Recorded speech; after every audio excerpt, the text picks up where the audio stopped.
moved here December 26th, 2022, and then started training in 2023.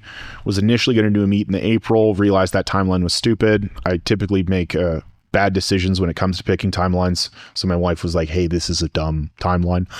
So I ended up pushing it off until December of 2023. 3 weeks out of that meet, I explode my fucking hamstring on my last heavy deadlift, like black and blue down the back of my leg. And I was like, you know, much like with the back injury, I was like, initially I was like, kind of woe is me. And then the next day I was like, no, I'm going to fucking do this. I'm going to do this fucking meet. And so I competed 3 weeks later. The back of my leg is still a mess. And then I set a 5-pound total PR 5 years after I had set my previous one. And I was like, okay, I went 9 for 9. All of my thirds were like RP 9, maybe. Like, this is something to build off of. I can do this. Like, I can figure this out. And then I had a really productive off season again. And then I went into this prep, which is the one that I ended up actually exploding in.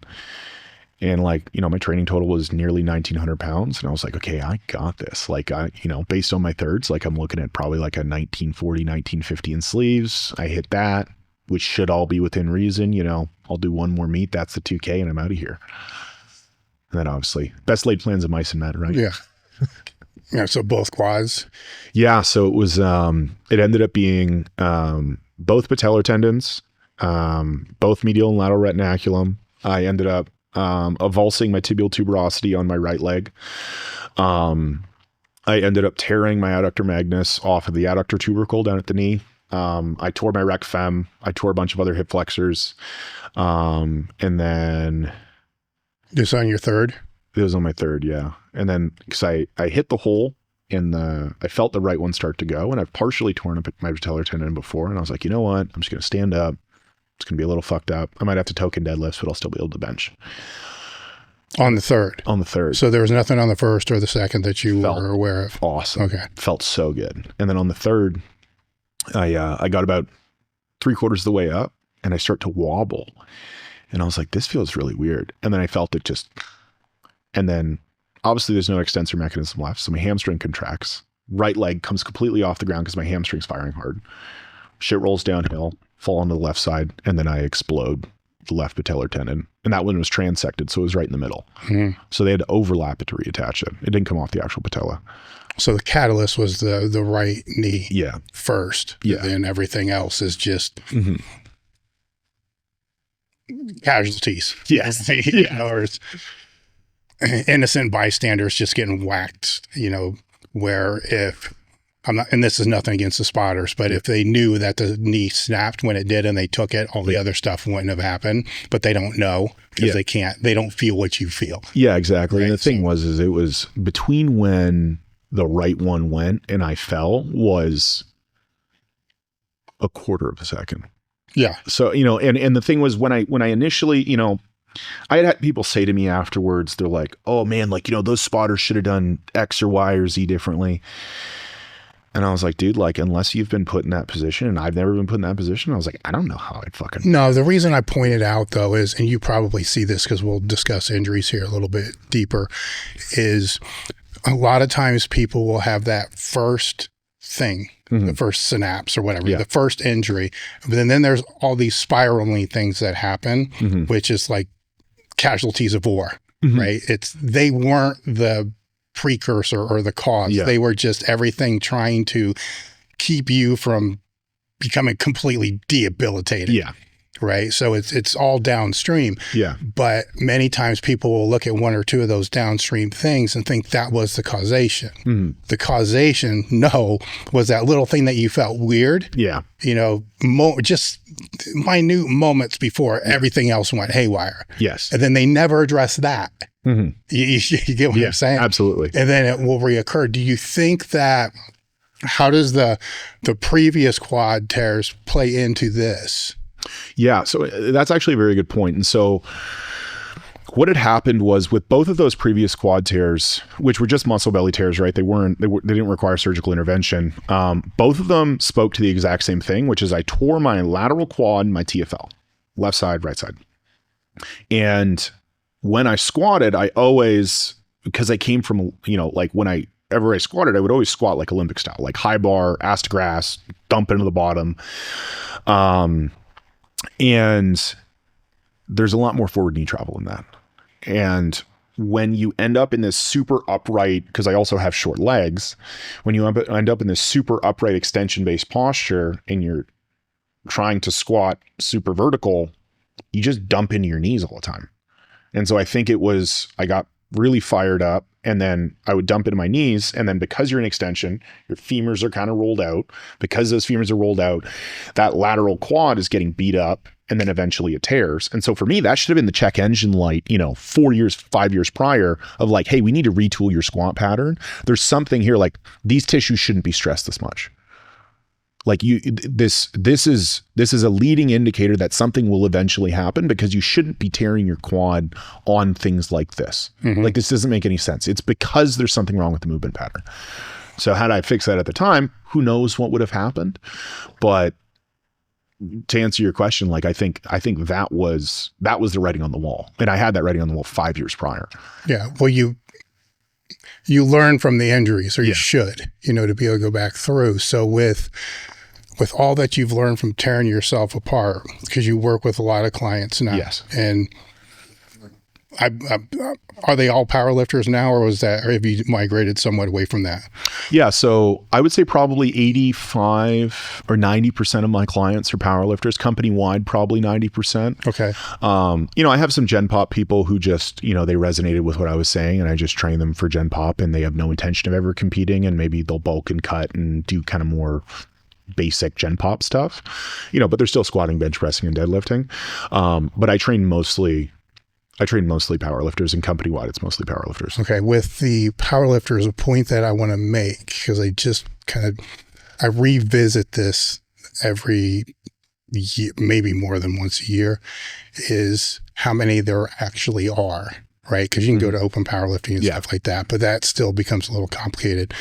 So now with AI, I can like pit AIs against each other and be able to come up with this. So the best guess I have currently is there's right around 100,000 competitive powerlifter. That's a key word here, is competitive powerlifters.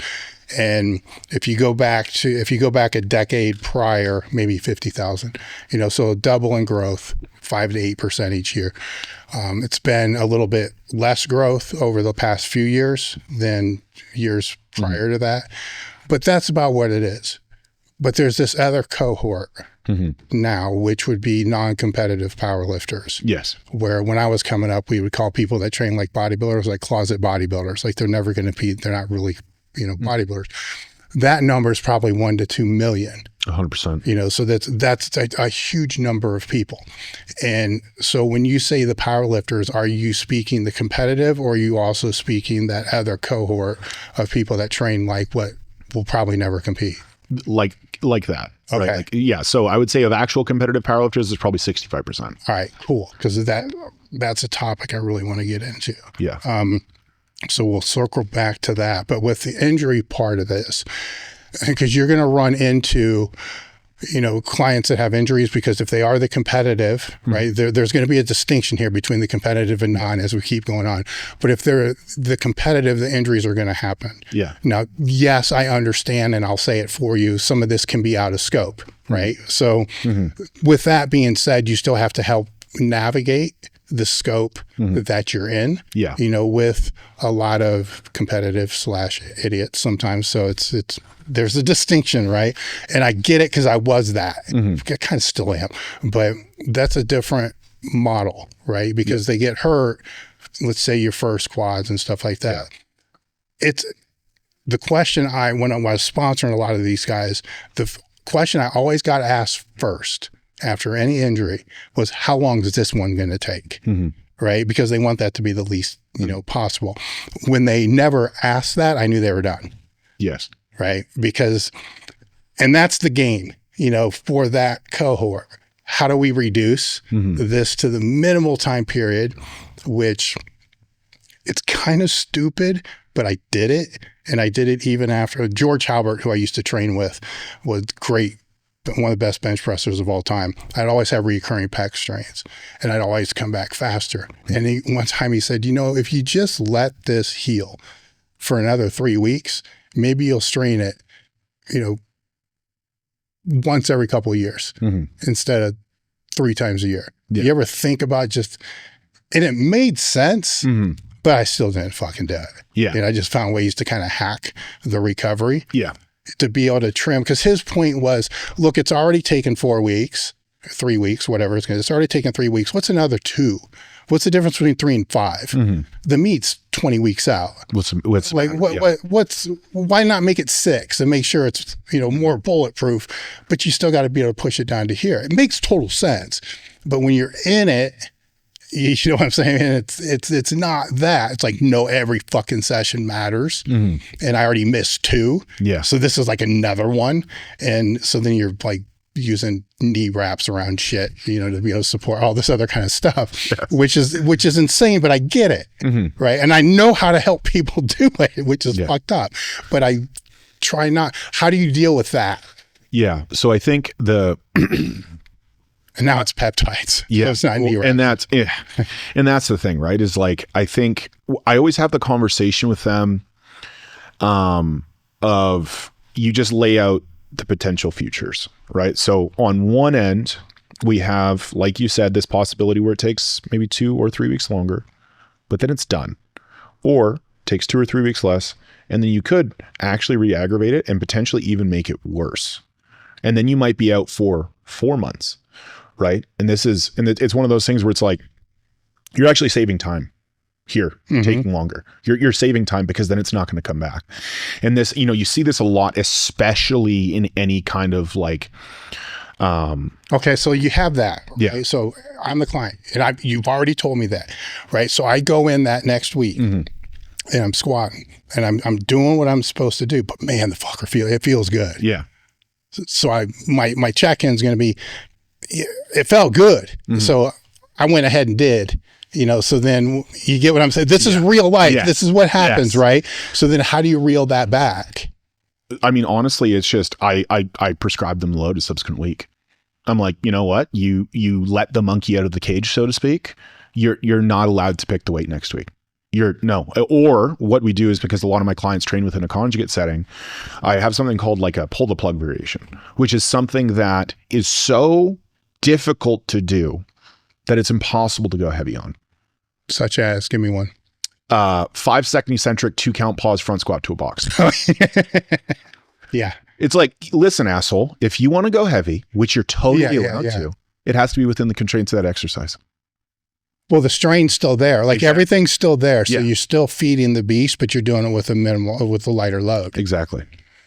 And that works. Yeah, because it's a good one to do in injury management when they've cooked themselves a little too much, and you're like, you know what, we're gonna, because generally in injury management, this very well, you're gonna feel good before you are good.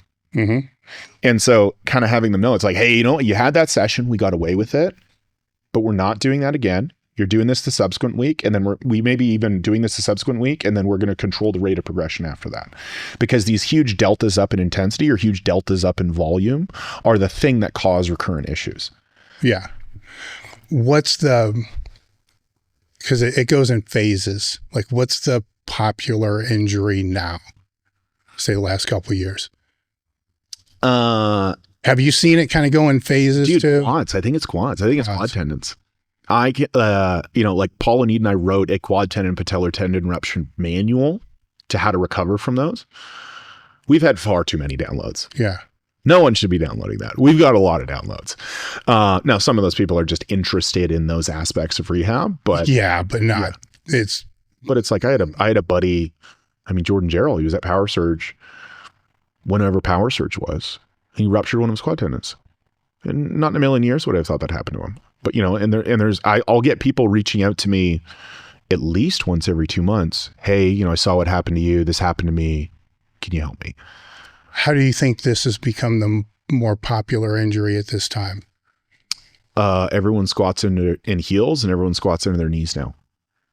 So when you say squat into your knees, what do you mean? They're just not hinging enough, right? Yeah.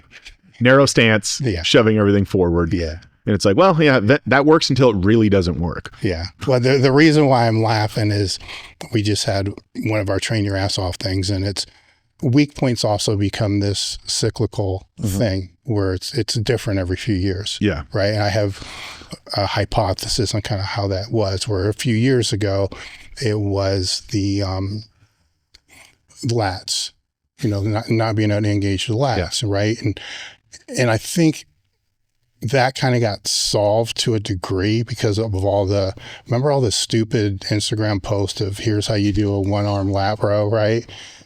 But what was happening during that time period is it brought everybody's focus to engaging the lats when they actually train the lats, right? Before that, it was the core, right? So we had all the, gallon jugs compressing, and here's my pop can, and so then that kind of fixed itself, right? And then right now we're back to the bracing again, right? Because that focus is no longer hyper-focused across social media as it was before.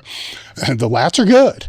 Like a couple of years ago, like the lats were a fucking mess. It's like, no, you got elbows out, you got elbows in. You focus on what, and it was in there, but the hip hinge is a fucking disaster. When you're trying to teach people not only the bracing, but now you're going to put a hip hinge with that bracing. Good luck. Right? Yeah. Well, yeah. And they don't understand what a hip hinge is. They think it's an anterior pelvic tilt. It's like, no, that breaks your brace. It's this fucked up thing.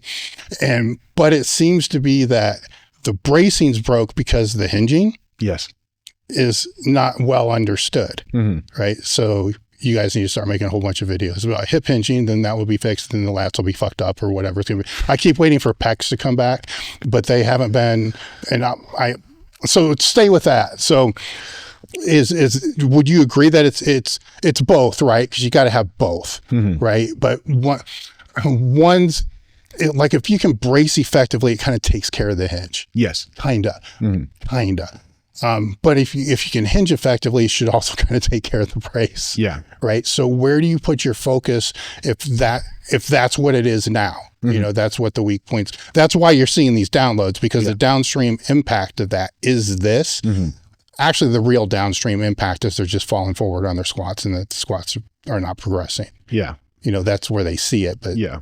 I mean, so I always think about, like, in this context of cueing, I always think about cueing things central to distal, right? So if we can cue something centrally, that will clean up something distally. So for instance, like, there's this concept in physical therapy for central stability for central stability for distal mobility, right? So if you're stiff in the middle, everything else will be stable enough to work well. And they can, your ankles will bend, your knees will bend, stuff like that.